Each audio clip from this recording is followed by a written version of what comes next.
Welcome to AQA A-Level Physics, Lesson 7. Today we're going to have a look at mesons and strangeness.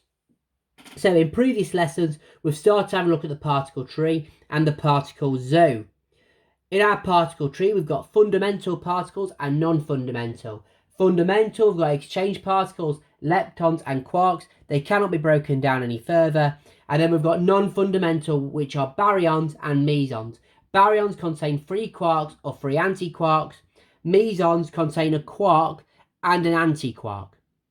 Now, there are 2 types of mesons AQA want you to be aware of. That is a pion and a kaon. A pion is not strange, a kaon is.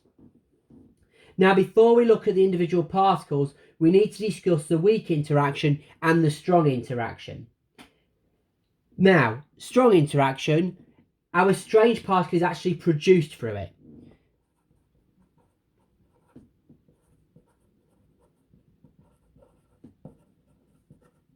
Now, in the strong interaction, strange particles are produced through it. The weak interaction, they decay through it. So produce through the strong, decay through the weak. Now, there are a couple of rules you have to be aware of. If our strange particle actually gets involved in the strong interaction, the strangeness has to be conserved. However, when we decay through the weak interaction, strangeness is a little bit strange, because in actual fact, strangeness can vary by plus or minus 1. That means we talk about conservation all the time. Strangeness has to be conserved if it undergoes a strong interaction, but can vary by plus or minus 1 in the weak interaction. Now, in previous lessons, when we looked at quarks, we had a look at strangeness. And if you can remember, strangeness wasn't fractional. It was a whole number. A strange quark is minus 1. An anti-strange quark is plus 1. That means if I was to have 3 strange quarks, I would have a strangeness of minus 3 and plus 3 if it was anti-strange. Now, a couple of things to be aware of here. We've got kaons and pions. Now, pions are produced through the decay of a kaon. But when we looked at exchange particles, we said that the gluon was our exchange particle for the strong nuclear force. Well, in actual fact, a pion can also be one of those exchange particles. Now, we need to know 3 different pions and their quark combination. So, we have a pion plus, we have a pion minus, and we have a pion naught. Symbol is a symbol pi with a little plus, symbol pi with a little negative, and the symbol pi with a naught. Now we can deduce our charges straight away. Plus 1, minus 1, 0. So we have to have a look at quark combinations. Now, we said our mesons have a quark and an antiquark. So we've got to form some.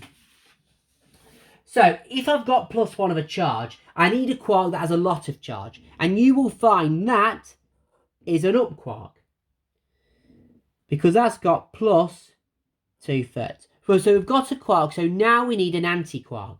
And our antiquark is going to be a down.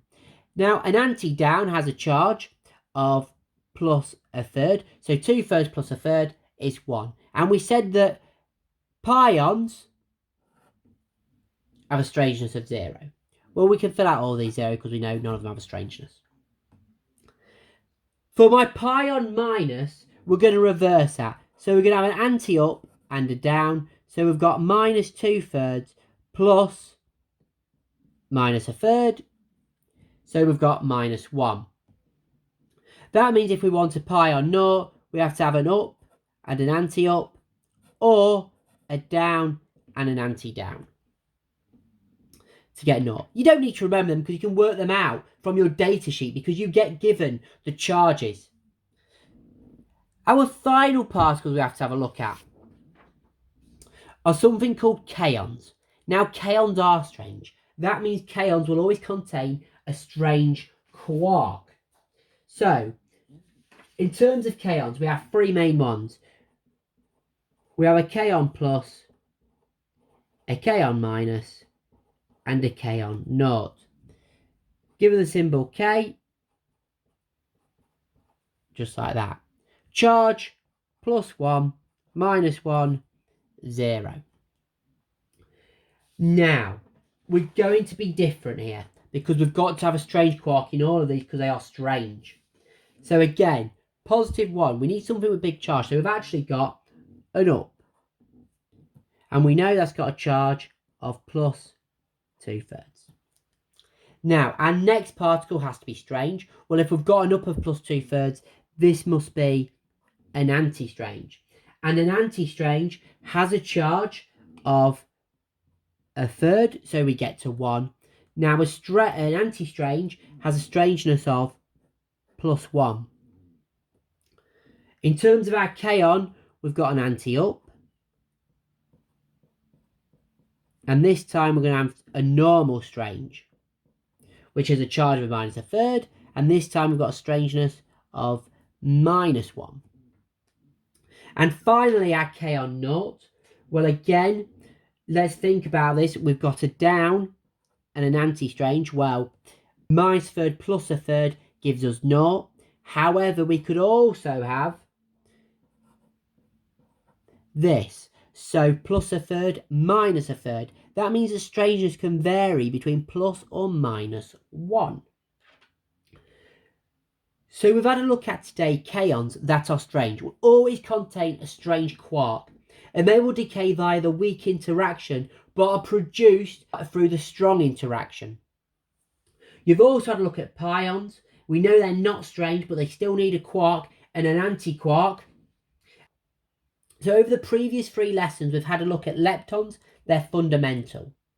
Things like electrons and neutrinos. We've had a look at baryons containing 3 quarks or 3 antiquarks. And today we've had a look at mesons, which contain a quark or an antiquark. We know our baryons and our mesons are non-fundamental. They can be split down further. And we know that our leptons are fundamental. They cannot be split. We also know that a quark is fundamental because that cannot be broken down any further.